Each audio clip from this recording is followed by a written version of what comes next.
everyone, welcome back to another new reader recap. My name is Chris. Today I'm going to go over the comics I've read for this week. So, if you didn't see my new issues new week, we got a pretty decent stack. So far, this is, at least right here, what I've got in my hands, all the issues I've read this week, which we're going to discuss first. I'm going to go as brief as I can.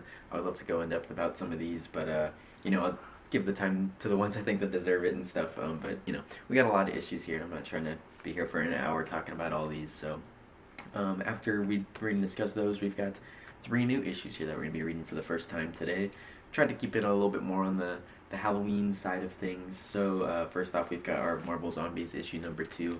Gonna open this up. We got one of the cool variant covers, so we'll be reading that.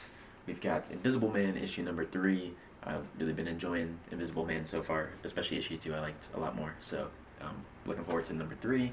And then last but not least, we've got our Mighty Morphin Power Rangers Halloween special, our one actual, set Halloween comic that we got going.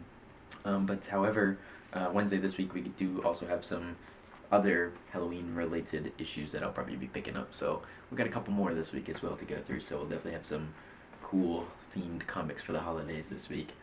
Anywho, let's get started first with what I've already read. The first one going to be Superman issue 31. So if you didn't also see my new issue, new week video I was talking about, I love this cover. This is one of my favorite covers that I own. It's so cool. I love it. I should get the cover artist name. I don't know if I'm pronouncing it correct. David Aja, David Aja, I'm not sure how you say it, but the artist for this, shout out. Yeah, I love this one. So for the actual issue itself, I'm gonna keep it real.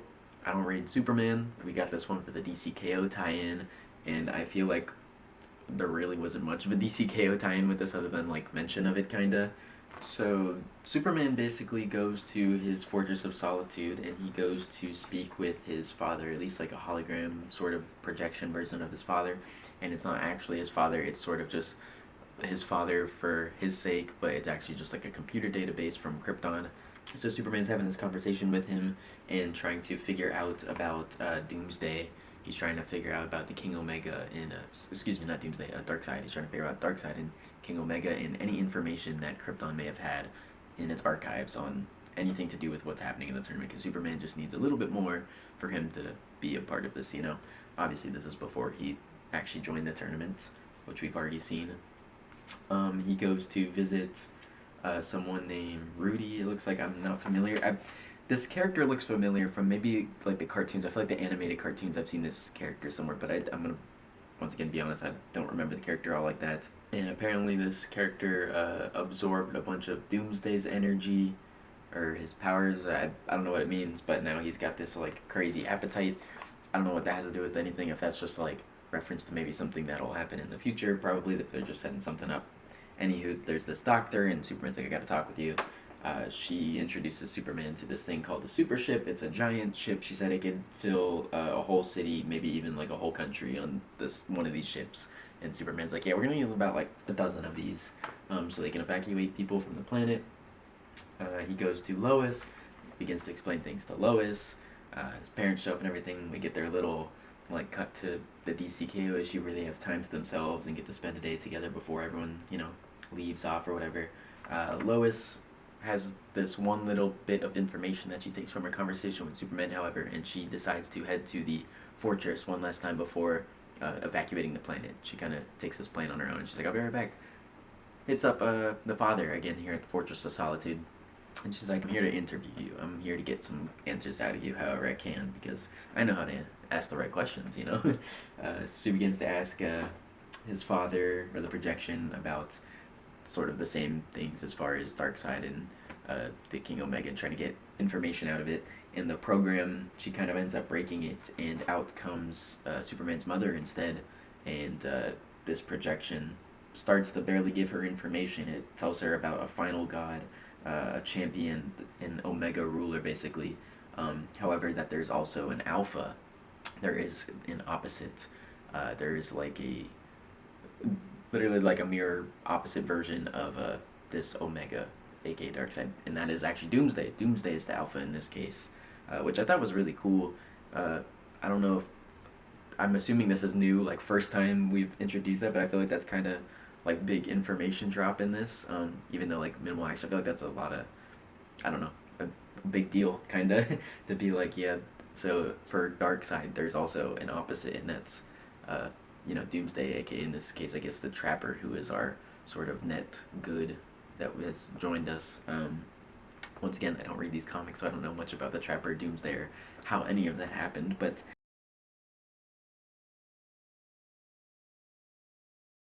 and apparently this character absorbed a bunch of Doomsday's energy or his powers. I don't know what it means, but now he's got this like crazy appetite. I don't know what that has to do with anything. If that's just like reference to maybe something that'll happen in the future, probably if they're just setting something up.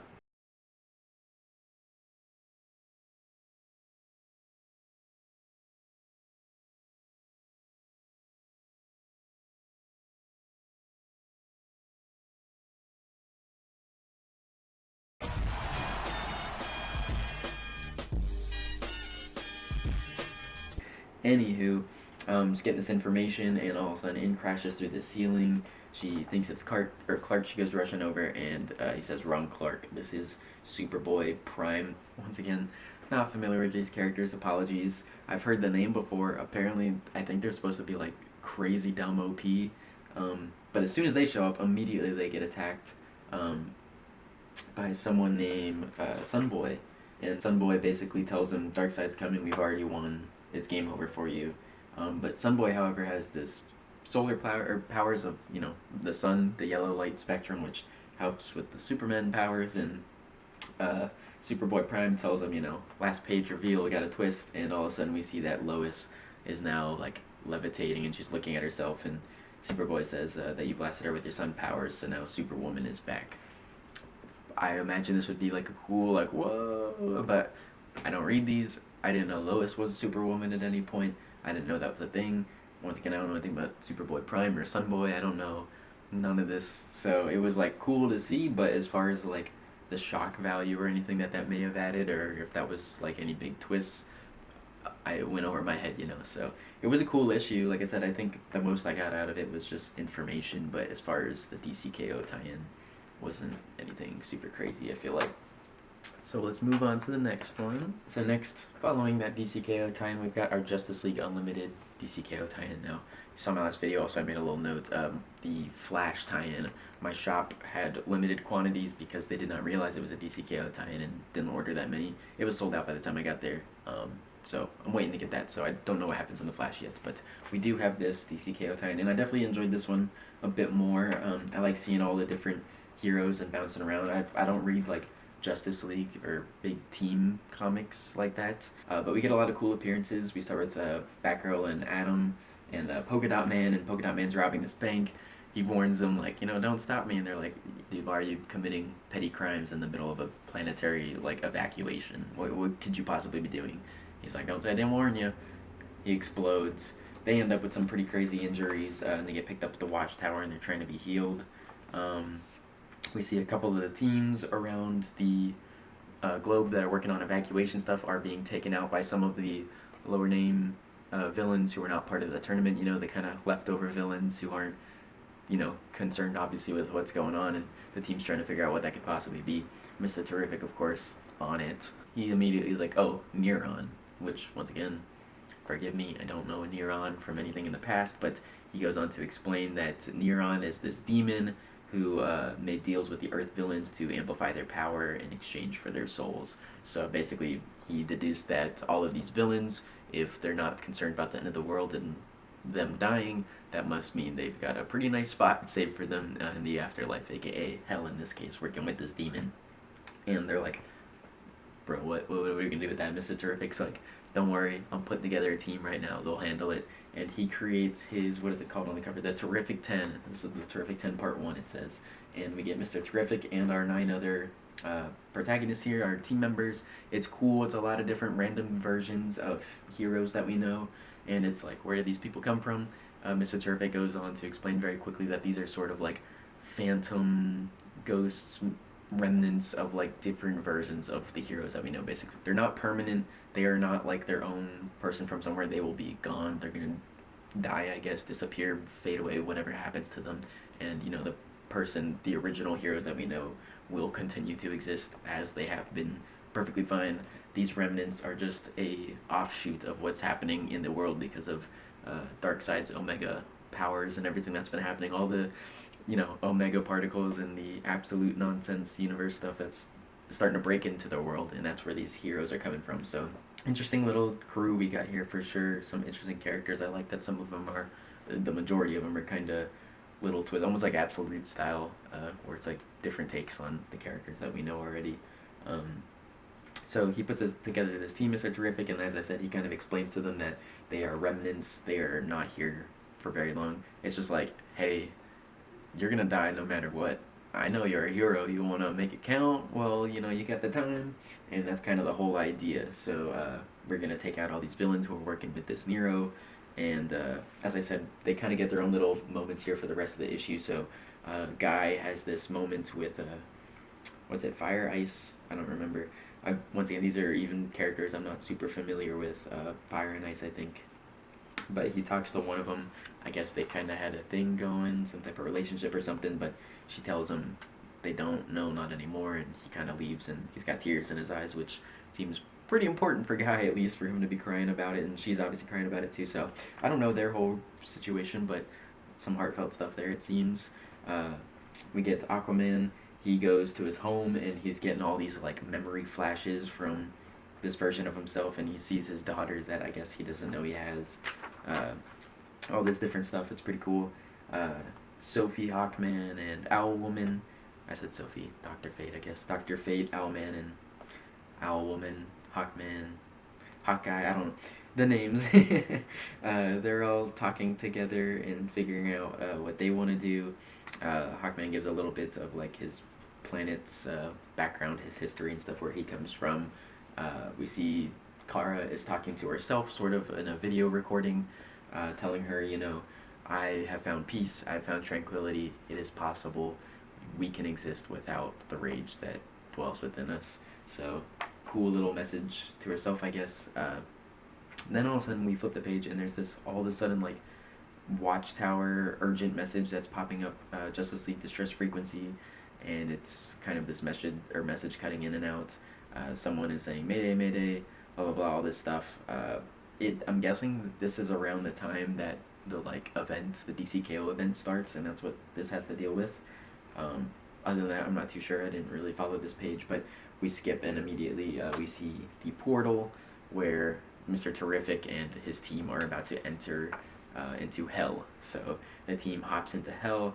He says welcome, and we're looking at this crazy, fiery hellscape, obviously. So pretty cool. I wasn't expecting this cool, randomly built Justice League team, and also for them to be going after a demon in hell. Or it wasn't on my bingo card for the DCKO storyline, but yeah, cool little issue there. Following that, we've got the Undead Iron Fist issue number 2. As I said, Undead Iron Fist, if you're not reading it, I think you should be. Story-wise, not super complicated so far. For the second issue, we're kind of just adding more to the setup of what was happening the first time. So we just saw Iron Fist being chased through the city, a lot of combat, amazing art. Shout out to the artist in this one as well, Fran Galan. I forgot that name from the first time, but I remember now that I've read it again. Fran Galan, hopefully I'm saying that right. Shout out. Art in this one, awesome. I love the art, combat, and everything depicted in this. It feels like, I don't know how to describe it. It just gives me a certain feeling, the style of it. Anywho, Iron Fist is running through the city, beating up demons that are sort of after him. We don't know who is after him, who these bad people are, but it has something to do also that we find out in this issue with his company. Someone who's running that is doing something naughty, of course, and in Iron Fist's flashbacks that we get throughout from the Iron Fist predecessor, he's telling him, hey, you were lied to. Everything we've been told is a lie. There's something you gotta uncover. So now Iron Fist is after whoever this person is running the Rand Corporation. So once again, Iron Fist is undead. He's back in New York. He is being hunted down by these monsters. He is also hunting someone else down, assumingly tied together to these monsters. And he was brought back for this reason. However, he's granted limited time and power in order to accomplish his mission. So that's kind of the whole overview that we've got going on so far. Once again, that's kind of just set up between these first 2 issues. The one that made this one pretty cool, once again, apart from all the awesome combat, is Daredevil. Daredevil makes a little appearance. He shows up and sort of is like getting in the way a little bit. He shows up and immediately he sort of senses Iron Fist and he's like, "Hey, I know your style, Danny. Like, I can pick you up. You need to, knock this off. You can go running around tearing up New York, beating up citizens because no one else sees these monsters as monsters. They just see them as normal people. They're sort of getting possessed." And anyways, he uses his powers and he kind of once again detects Danny, and it seems like, I don't know if he doesn't detect a heartbeat or what it is, but something's different about him, obviously. And Daredevil is like, he asks him, he's like, "What are you?" Um, Danny, without hesitation, just continues on his path. Like I said, him and Daredevil have their cool little combat and stuff out in the middle of the street in New York. All the while, these monsters and demons and everyone is still trying to hunt them down. Yeah, something about the art style, like even Daredevil in this, just because, not to bring up this whole thing, but a lot of people I've been seeing are pretty mixed on the Ultimate Daredevil designs that have been announced or shown recently. I love the design of Daredevil. I mean, it's obviously like traditional looking Daredevil, but with this art style, it's so clean. I don't know what it is, something about it. I just really like this. So yeah, Danny gets away from Daredevil, all the other sort of like demon stuff, whatever. He kind of brushes it off onto Daredevil and he gets caught. He outmaneuvers the cops and everything, keeps running while taking a lot of damage in the meantime. And at the very end, he sort of gets himself up and he shouts the name Quan, which I guess is the person, because we cut to this same shot, it says Penthouse of Rand Enterprises, and we see this person that says, "Yes, Danny, I'm here waiting. I don't care what new powers you possess, whose avatar you think you have become. I, Quan Yaozu, will become your end." Hope I'm saying that right, but this person, Quan, is the one, I guess, that we find out who's currently running this company, the one who's doing bad, shady stuff, and is maybe related to the monsters who are after him. So, yeah, as I said, pretty straightforward, but really loving this one a lot. It seems like it's just going to be sort of like non-stop, front-to-back action, sort of this one continuous story, at least, from these first two issues. I don't know if we're going to pause at any point in between any of them and time will pass, but I love kind of this idea where it's just like one whole moment that's being broken up into all these little issues for us to read. So really cool one. I'm really enjoying it. Yeah, like I said, if you haven't checked it out and if you're interested in the character, just cool action sequences and some good art, highly recommend this one. To follow that up with something a little bit different, and by that I mean pretty different, not the same issue at all. We got a more Legend Batman issue 3 here. This one was really cool. This was something I had not seen in a comic before. It was like very interactive actually, which, besides just flipping the pages and all that stuff and seeing the art, this one you actually got to participate in the trials, in the puzzles that Batman was facing. This time against the Riddler, of course, because who else has got trials and puzzles? So we got Bruce. He's walking around town. He hears about some talk in the town from one of the civilians about the Wayne Manor, the mansion or whatever, and how Bruce Wayne is always staying cooped up in there. He never comes out and sees anyone or whatever. Obviously, this is like, because as we know, Bruce Wayne, Batman. So what is this person telling Batman about Bruce Wayne being up in the mansion, whatever. So Batman goes to investigate. He shows up and immediately is set this sort of Riddler trap. He's like, "Oh, you finally came. I only had to commit so many crimes to get you to show up." Immediately he's like, "I got a hostage here. I'm gonna need you to solve 3 puzzles for me." Batman's like, "Whatever, bro. Let's get on with it." This is where the interaction comes in, which is really cool. So the comic kind of tells you, coming up when Batman enters like his first trial, that there are little question mark icons on the pages, and whenever you flip to a page where it's got this question mark icon, that you have a chance to participate in the puzzle, in the riddle with Batman. But anyways, there's 3 puzzles, and like I said, Batman is solving them at the same time you are if you choose to do so. Obviously, you can continue to read, and it fortunately explains it all at the end, because I tried and I did not solve them. I am not as smart as Batman, I hate to say it, or at least not as smart as the writers who created this.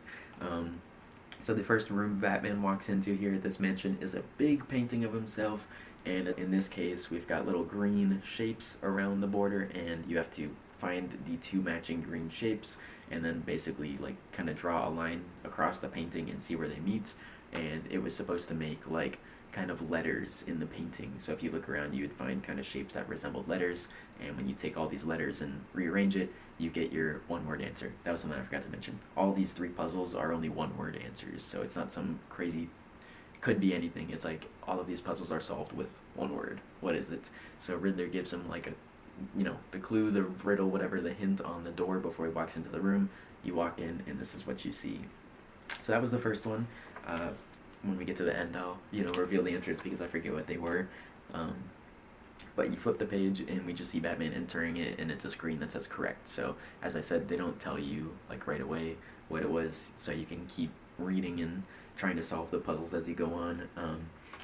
As Batman's going between the rooms too, before he enters them, there are like single clues that are left for him, sort of to remind him of certain different things or quality, or we'll get to it. As I said, it all gets broken down, but there are little clues for him left as well. So in the first one, it was a book, like a children's book he used to read.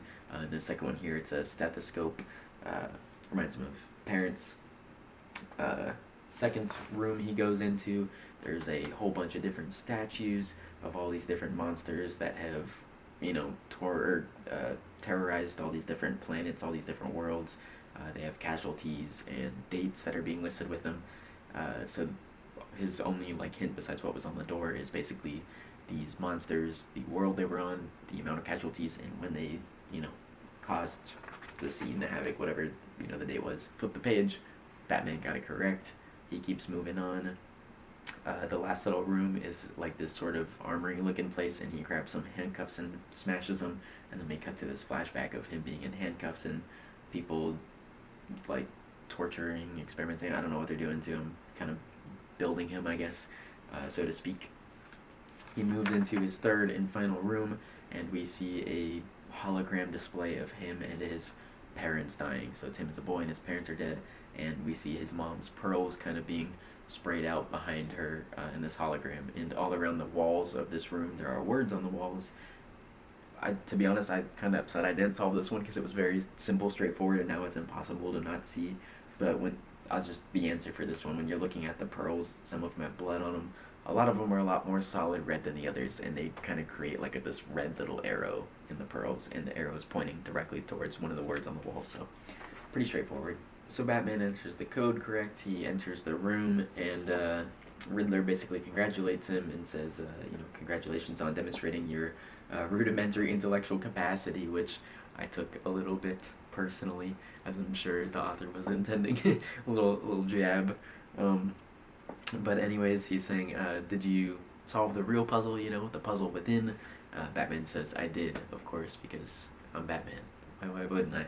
And then immediately he goes on to his spiel where he kind of breaks down the whole thing. So he's saying, before each puzzle room, you left an item, one that would cause me to recall a particular memory, and the memory would provide a clue to the puzzle. However, the clues weren't the point, the memories themselves were the points, demonstrating that you could prompt them, that you share them with me. So, as we've been kind of seeing throughout this run so far, issue 1, we had Bruce Wayne, who was Two-Face, when Batman went to hunt him down, and we saw that whole fight, and it ended up being revealed Bruce Wayne is actually Batman. This Bruce Wayne that we saw was not, in fact, Bruce Wayne. It was some shadow in disguise that was sort of the Two-Face shadow, and Batman defeats him. Second issue, we have Bane, which I didn't realize was Bruce Wayne in that one. I don't remember if they mentioned it by name, but I can tell by the looks with the shaved head and everything. That just looked like a white guy to me. In this one, obviously, Bruce Wayne is Riddler. Batman takes him out, and, it's kind of revealed here that all these different versions of Bruce have shadow selves. There are 6 or 7. He says he's hunting 6 shadows of himself. It's the 7th one, him. And of course he goes on to say, as I said, if, we're the same, or if we share memories and all that stuff, how are we different? It says, directing me to this box, telling me it's where I'll find the answer to your question, the truth about whether or not I truly am a shadow of myself. So he throws the box up at the Riddler and says, nice try, you're an idiot. This is obviously, a ruse. Riddler's like, you crave the answer, don't you? You have to know what's in here. And Bruce says, you mistake that I was assuming I considered, what you were saying in the first place even a question. He says, I didn't consider the fact that I may or may not be Shadow. I know I'm not a Shadow, because if we, even though we might share memories, the differences are very obvious. And Bruce goes on to say, I seek knowledge, yes. I hold secrets and I contend with mysteries and all that stuff. But any part of me that was driven to seek knowledge for any reason other than helping people is gone. You, however, you crave knowledge because you know that knowledge can be used as, a weapon. You can use it as power over people. That's the difference between us and how I know I'm not a shadow. So he throws a batarang up at the box that the Riddler is holding in his hand and had trapped for Batman. The box splits open and hits himself, and the Riddler shadow, aka the Man of Riddles, comes out. Batman and this Man of Riddles have a cool but short little combat duel. Batman pulls out his cool big yellow electric bat blade again. I think this was in the first issue. He uses it to fight the Riddler, slashes him like straight in half down the middle, and he puffs into nothing. Batman frees the hostage, and the hostage is like, I have to know how you figured it all out. And then this is where we kind of get our page dump where it breaks down each of the 3 puzzles and it gives us our 3 answers. So, I guess if you've already been watching, spoilers, but the first answer for the puzzle was untruth. The letters that you had to find in the painting make the word untruth. The second answer for the room with all the monsters that had terrorized all the different planets was rainbow. It had to do once again with letters, having to do with the numbers and the casualty counts and the first letter of the world's planets names and all that. Anywho, you unscramble, it turns to rainbow. The third one, as I said, the one with the arrow pointing to the word on the wall was just conflicts. And then finally we have the 4th puzzle, which, as we just kind of broke down, Batman was being questioned internally, and he's like, nah, we don't even gotta go there. I don't need to question that. Hostage is like, thank you so much for saving me. What happens to this place? And Batman says to him, it's yours. And he's like, what? And it's, Bruce is like, after what happened in this ordeal, he's like, Bruce Wayne is the one that owns the place, right? He's like, well, Bruce Wayne says you can have it. And then he, unsuits and I guess reveals himself as Bruce Wayne to this guy. So that's the end of the issue. Except for our final little pages here, it seems this is going to be a regular recurring thing where the last 2-3 pages we get our Robin and Nightwing moment. So it looks like they go to, I don't know if it's an old Robin or Nightwing, I'm guessing by the colors it's a Robin, but it could be Batman even, I don't know. It might be Batman just off the size and the fact that they would be going to the other Batman to consult on their Batman, but I don't know. They go to talk to him, his name is Mr. Elliot, in there trying to figure out what they can about Bruce Wayne, Batman, and what he could be going through right now. And he says that he's been hearing rumors around the galaxy about people seeing Bruce Wayne all over the place. Too many places and too often, at the same time. So it seems that there is, something afoot here because these all obviously can't be Bruce Wayne. They kind of break him down a little bit here too, and they even show one of them saying that he's like a pirate or something, but there's a 4th one here that I don't recall ever being shown, so I don't know who this 4th one is. We've seen our other 3 from the issue, so I don't know if this is, teaser for the next upcoming one, but he's kind of got some thorny vines all around him, so I'm thinking pirate, poison ivy, Bruce Wayne is pretty interesting. That'd be kind of cool. But yeah, they continue to talk a little bit. Dude's being a little bit stubborn and, saying, do you guys not think Bruce Wayne above, or that he thinks himself above the rules? Are you all being that naive that something like this wouldn't be a possibility because of him? That the reason he's separating himself and all this is because that these shadows of himself are out there and, who knows what he has to do with it. So, yeah, it's basically Robin and Nightwing trying to get on the same page as Batman. And at the very end, too, we have the last page as Nightwing and Robin head out. This guy leaves sort of like this little voice message himself and says, Thomas, Bruce may well have company by the time you find him. That's fine, Father. Let him bring whomever he wants. It won't matter. It turns out I won't have to find him, though. I know where his final target is, and I'll be waiting for his long-awaited return to Gotham. So this guy is addressing someone named Thomas, saying Bruce will have company by the time you find him. And this guy, Thomas, responds, calls him Father. So I was thinking Thomas Wayne. I doubt this guy is like a grandfather to Bruce. I don't know who this Thomas would be that he's referring to, but whoever it is, they're waiting for Batman Bruce at Gotham because they know he's going to make a return there. So that felt like a long rant on this issue. I said I was going to try and keep it short, but it was a great issue. What can I say? As I said, it's hard to not keep picking up Batman issues when they make them cool and fun and unique and exciting. So yeah, really good one. And lastly, for the issues I have already read this week, we've got Escape. Um, I know I just took a little while on that last issue, and I said I'd take some time on the ones that I really care about, which is Escape. So, Escape, as I mentioned in my last video, probably my favorite thing I've been picking up off shelves since I started reading comics. Absolute Martian Manhunter, it's kind of own spot right now. That's like solidified, you know. It's like out of all my options, that's moved on to the set in stone, the Hall of Fame. Escape is on its way there. It's like in the in between stage right now. I've got it in the semis, you know. So 3 issues in, it is just nonstop. Even though it's like a bit of flashbacks that we're doing, at least with the second issue, was a lot of flashback and just kind of the history of our character and his relationships and all that. It is just like the pacing, especially in this issue, is so like enthralling. I'm so gripped when I'm reading Escape. I just like forget everything that's going on, and I'm in the story. I'm in it. The way the writing is on this issue. Once again, shout out to Rick Remender, Daniel Acuna, I think is how you say the last name. Even Rasputin here, the letterer. But all 3 of them, everyone who works on this project, this story, this art, it is so phenomenally good. I'm not going to go through the whole background and everything. We're already on issue 3. If you want to see that, go watch my old videos. But, you know, our lead character, Milton, is on the ground. He's being hunted by these Nazi bats. Issue 2 ended with a bit of a cliffhanger with 2 of them about to confront each other. You know, he heard a noise from Milton, and Milton is now got to make his move. He's got to do something. He can't just sit here. So he goes to ambush this one bat in the dark. Gunfire gets shot off in the process as he goes to stab him from behind. They kind of have a tussle.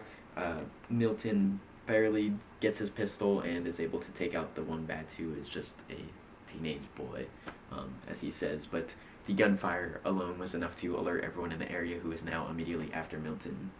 And once again, I gotta say, the writing in the pacing of this, it's like the way it flows. It'd be one thing if we were reading this and we just had a bunch of internal dialogue happening with Milton and all this stuff, but it feels so real, like a real train of thought, and it allows for you to move across the story, the panels, like it flows just how you think it would.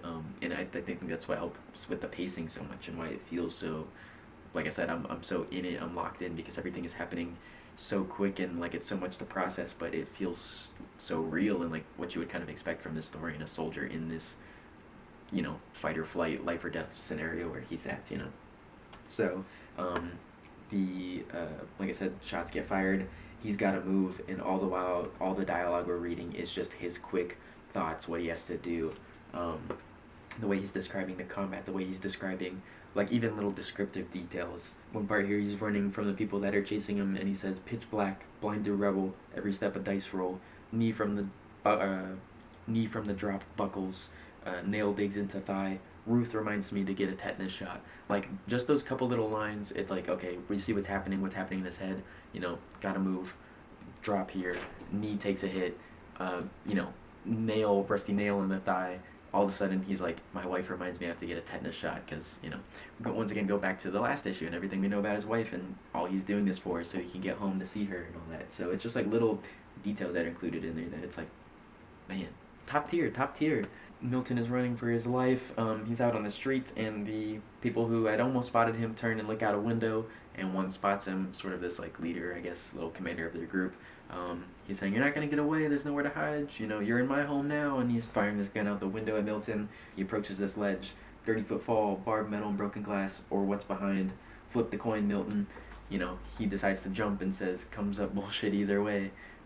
Ankle hold, knee doesn't, a snake bites my back. You know, it's just non-stop this whole time. He's running through all this gunfire and people chasing him, and we're just reading this, once again, like I said, internal dialogue, but it's so like quick and sharp, and all these little like interjections of like little moments of like random thoughts he's having, or as I said, sort of the descriptive words that are being used to explain his, you know, thoughts and emotions or feelings here. It just reads like poetry almost. It's really cool, but the art is so intense and gripping and like very dark at the same time, like very moody. All the colors, the way that they use them and show them, like here when Milton he sort of gets caught up by the Commander General dude, whoever was yelling at him, shooting him out the window, and he punches him in the face, and the way his face is kind of like lit up red on the impact spot. It's just certain like all these little details that are being put into this, and it's I don't know, if you really want to sit here and pay attention to it and notice it, it's there for you, and it's not just like your typical war story. It's a really great war story being told through people who really know the medium in their craft and can tell it expertly. That's what I get from this comic. So I really can't recommend Escape enough. For the rest of the issue, anyone's interested, Milton and this guy kind of have this tumble at the edge of this like bridge. They have a knife fight and they fall off the bridge, land into the water. They're still fighting under the water. Milton's struggling. He barely comes out on top and ends up stabbing the one, Nazi bat person, whatever. Gets out of the water, climbs up, steals a motorcycle, gets on his motorcycle trying to ride out. Two other guys on a motorcycle, hear him, see him go by, whatever. They start chasing him, shooting at him, whatever. Take out his bike. Before they can catch up to him, he just barely gets inside a shop, and as he's trying to make his last stand, hiding in the shop, hiding behind a counter, getting ready for inevitable death, it seems, he finds a trapdoor under the carpet behind the counter, opens it up, gets under there, hides, and he's talking about all the things that he's smelling, trying to, kind of ground himself, and he looks over after noticing the smell of sweat, and there are two bats hiding in here, it seems. A adult bat and a little kid bat. It looks like, I don't know if that is a kid bat. I'm assuming it is. The adult's kind of got his head over the head, or his hand over the head, so I can't tell. But anyway, I'm guessing there are two bats down there. So Milton is now all of a sudden in this little hidey hole bunker thing in this shop with two civilians, it seems, who are also hiding from the Nazis. So great issue. Once again, probably my favorite thing on these shelves right now. I can't recommend it enough. It is phenomenal. Alright, so next up we've got our new reads that we're going to be doing for the first time today, starting with Marvel Zombies issue number 2. We'll take a look at this cool cover. And here we go. Boom. There's our cover. Yeah, this one is really sweet. Unfortunately, I don't know who is on the cover art for this one. I don't see the credits. It might be at the end. But shout out whoever does these covers here for these variants. Both of these are super sweet. I'll try to get up a close-up. I'll try to get close up on those when I can, but yeah, looking at those really side by side looks really cool. I'm excited for more of them, hopefully, if they continue more like this, with this style. Yeah, I really like all the heroes that they've got on this second issue here, because there's a lot of them, and in fact, all the ones from the first cover were in this story. All of these that we're seeing on here were in the first issue. I wonder if, because this is a lot, I wonder if we're going to get introduced to all of these, or if this is just for art's sake, because all the ones from this first issue I think are back on here, except for maybe Iron Man. No, Iron Man's there. Yeah, it looks like all of them, so we'll see. Let's get reading. Cool start. Already, yeah, I'm digging this. It seems like all these characters we might, because on here we get a lot of X-Men related characters, and immediately we're starting off with X-Men and Jean Grey and stuff, so really cool. So I'm about halfway through now. Looks like it's about to pop off. Story has shifted completely from what I thought. We got a little team up at the beginning from, as I was saying, Jean. We get Jessica Jones, all of a sudden, going by the name Jewel, and Spider-Man, who, the three of them, as I said, kind of team up, and they find this metal object ship building thing in Central Park. They enter it, and all of a sudden they're teleported somewhere. And we've seen now there are two teams. There's a team of heroes that were collected, so we see like Captain America, She-Hulk, a couple different faces, and there's also a team of zombies that was collected. So we see like the Fantastic Four, the Frightening Four, whatever they were called, like Zombie Hawkeye and stuff. A couple different familiar faces, but it seems we are all of a sudden getting a clash. Someone on a cosmic scale who has also taken all the stars for whatever reason is pitting the heroes against the zombies now. Don't know why, don't know what, but looks like they're about to all start fighting, so let's get back into it. Alright, so we ended. Once again, all of a sudden it seems we're going in a completely new direction next issue that I wasn't ready for. So, I guess really quickly here at the very end, Jean is one of the few heroes in this war against the living and the dead who ends up becoming a zombie. There are a couple, like Daredevil was one that we saw that got turned and stuff. But Jean ends up turning, or she has a bite, and they're having this discussion about what they need to do with her because, is it possible we can save her? Dr. Otto Octavius, of course, is like, no, we can't. He, ran the test or whatever. Her cells are already infected with the disease. Any moment now, she's gonna turn. We need to dispose of her ASAP because this is Jean Grey. We cannot take a zombie Jean Grey. We're done for. So we have to incinerate her. Half the team like, we gotta. The rest of the half are like, y'all are insane. We can't incinerate our friend. And the rest are like, she's dead. She's a zombie. Gonna kill us all. What do you suggest?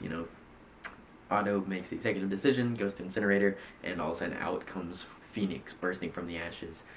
Will this be human Phoenix? It kind of looks like it, but we don't know yet. I guess it could potentially be a zombie one, although she looks pretty good and powerful here. So I'm thinking positive. We got a good Phoenix somehow. She healed from the burns.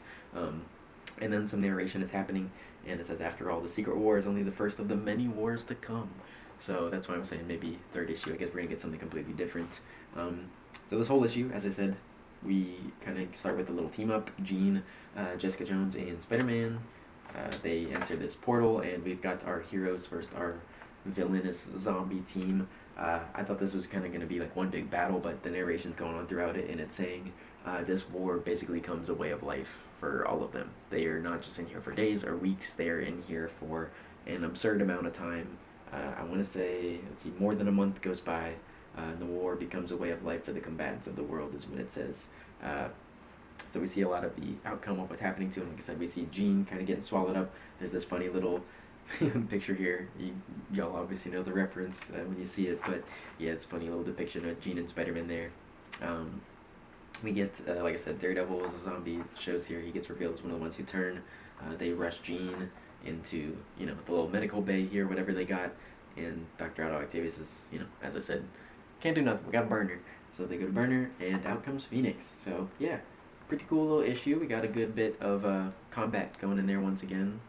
This time a lot of the, heroes, villains, whoever, all fighting each other. All the zombie and normal versions of them all fighting together, which is kind of cool. So I, appreciate that aspect of it now, and now I'm like, okay, what's going on in the background? I want the story more. I want a little what's going on with space, who's putting all this together, and who's turning them into zombies and having them fight all this stuff. So yeah, pretty cool little issue. We will be moving on to the next one from there, which is Invisible Man issue 3. Let's do it. Yo, yeah, that's what I'm talking about. Hell yes. That was a sweet issue. Cool. Yeah, so like, issue 1 was pretty cool. I enjoyed it because it was like, something interesting. I didn't know the character set up, all that. Not anything that I haven't, felt like I'd seen or read before, but it was still cool enough that I wanted to continue. Second issue definitely gave me a lot more perspective, a lot more of the character's mindset and kind of what he's going through and his motive for, his reasons for why he wants to become invisible and have this power and, harm these people and all that stuff. This issue, all like story advancement. We have our lead character who is trying to do, his science experiment. He's trying to continue his research on animals, trying to turn them invisible, kind of seeing the results. One of the main like drug that he's kind of been using that is causing the whole reaction. The father, I guess, of his girlfriend or whoever, who's been funding all his research and allowing him to do all this, and all the while has had no idea what his research has even been doing. He's like, one of these chemicals is kind of dangerous. It can cause psychosis. All this stuff, you really shouldn't be using all this, maybe. I should probably take a look at it. And he's like, no, you can't. He's like, I give you 2 months. 2 months, and you better show me some results of what you've been working on. Otherwise, you're cut off, buddy. He has to figure out something, right? He's got to find a way to fund his own research. So he ends up going on the street, and he is looking for homeless people. I guess I should backtrack a little bit. All the while this is going on, this issue, he's kind of practicing being invisible, and he's doing this by wearing a hat, glasses, a scarf around his face, a trench coat, basically hiding himself completely, and he's going out in public, and he's just kind of sitting somewhere just in the corner, chilling, not moving, not doing anything, being a little bit of a creep, just trying to imagine himself in places, imagine himself, where he shouldn't be, doing the things that he couldn't do, the things, he could steal, the harm he could cause to others, of course. And, this is all in preparation for him to eventually become invisible so he can have this power. So, as he's doing these tests, he is, as I said, kind of practicing being invisible. And he's out on the street, he's looking around kind of like these homeless people stuff, and he finds this little kid, and he tells the kid, he's like, hey, I got, a place for you to sleep and eat and stuff, and, I can at least supply you for a night or whatever. Kid follows him, he takes him back, and he ends up drugging the kid and sort of kidnaps him, and he chains him to this bed, this little room where he's working late at night since he's not working at the lab anymore because of his partner Kemp that he hates. So he's been coming to this lab every night, a little, apartment lab, whatever, and he's working on this kid, giving him doses, and the kid all of a sudden is turning more and more invisible by the dose.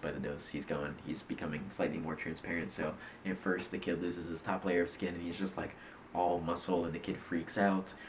Eventually, as he says in the text, he realizes he can't do anything and he kind of gives up. He's just, he's given up to his fate. It is what it is now.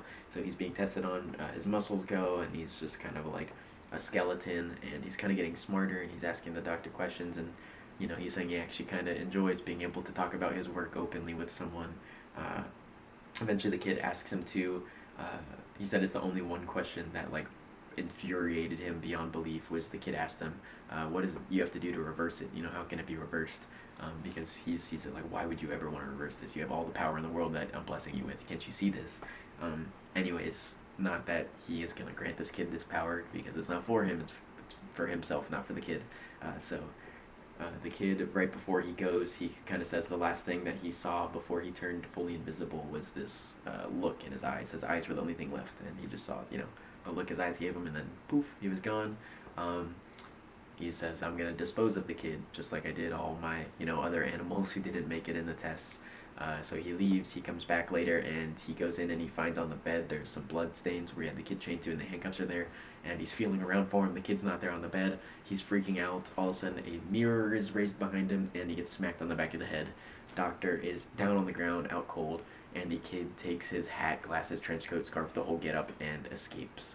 So, Invisible Kid is now on the loose, and our doctor man here lost him. He's out cold on the ground, like I said, and his experiment on this kid is just, he's gone. So, big cliffhanger sort of setup that we got coming for the next issue. I really enjoy that. I was not expecting that twist for the kid to break out on the loose like that, and now who knows what he's going to do? Is he going to report him? Is he going to hide? Is he going to try and come back and kill him? Who knows what's going to happen with this kid? So, yeah, super cool issue. I really enjoyed this one a lot. Every issue so far has just been getting exponentially better for me, so really liking Invisible Man. Definitely would recommend this one. And for our final issue, we've got the Mighty Morphin Power Rangers Halloween special. I don't know what to expect for this one. I'm sure it's going to be pretty whatever, but I just kind of wanted to read it for the holiday time for the themes, and I like my Power Rangers, so let's do it.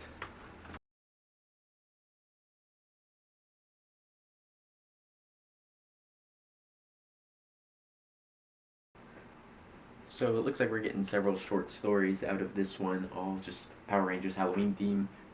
First one is pretty quick. We have Rita, a Power Ranger villain, who is swapped places with Kimberly, the Pink Ranger, and she turned Kimberly into a putty, which is like one of the Power Rangers enemies, sort of like the basic goon. She goes to try and putty can shapeshift themselves, so she tries to turn back into herself and go to see her friends, see the Rangers. And Rita, disguised as Kimmy, is like, hey, there's one of them, take them out, and they don't believe her, of course, and they just beat her up and kick her out and everything, and she just kind of slumps off and sulks about it until later. She shows up to this party. I guess all the Rangers are at this party together. I'm not sure what it's for, but Kimberly shows up and they're like, you've been acting really weird. All of a sudden this villain shows up, named the Crumpet Critter, or Critter Crumpet, excuse me. Some random Crumpet looking dessert villain just shows up, and all the Rangers go into fights. Rita exposes herself as Kimberly and goes to fight with them, and then Kimberly, disguised as the putty, jumps into the fight and takes out Rita dressed as Kimberly. She basically goes to sacrifice her own body. She goes to like kind of stab her, and Rita's like, you wouldn't. She's like, I would. I'm a ranger, and I'll take that over my body. So Rita and her swap. She gets her body back, and that's the sort of the end of it. She's like, I'll get you next time, Rangers.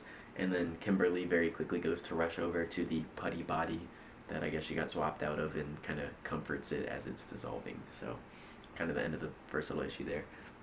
like I said, it's kind of gonna be whatever stories. Writing wasn't anything super special.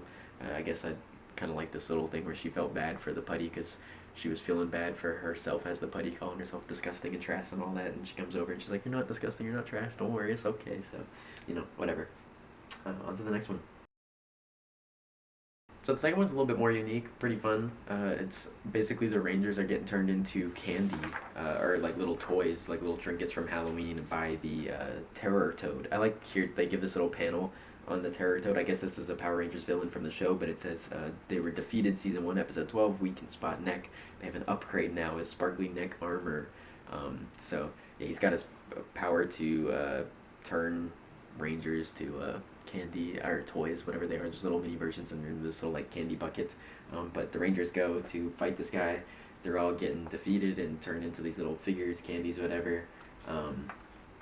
At the very end, so basically all we have left is the Blue Ranger, and he goes and finds the Black and Yellow Rangers, these little toys in the bucket, and they devise this little plan where the Blue Ranger collects them and he throws them onto the Toad's neck armor when he's kind of unsuspecting of it, and they take off the armor. He's vulnerable. Blue Ranger takes him out. They're all good to go back to normal. End of the day, and they go to celebrate with smoothies because that's what you do after you have a fight on Halloween night. Let's go get smoothies, guys.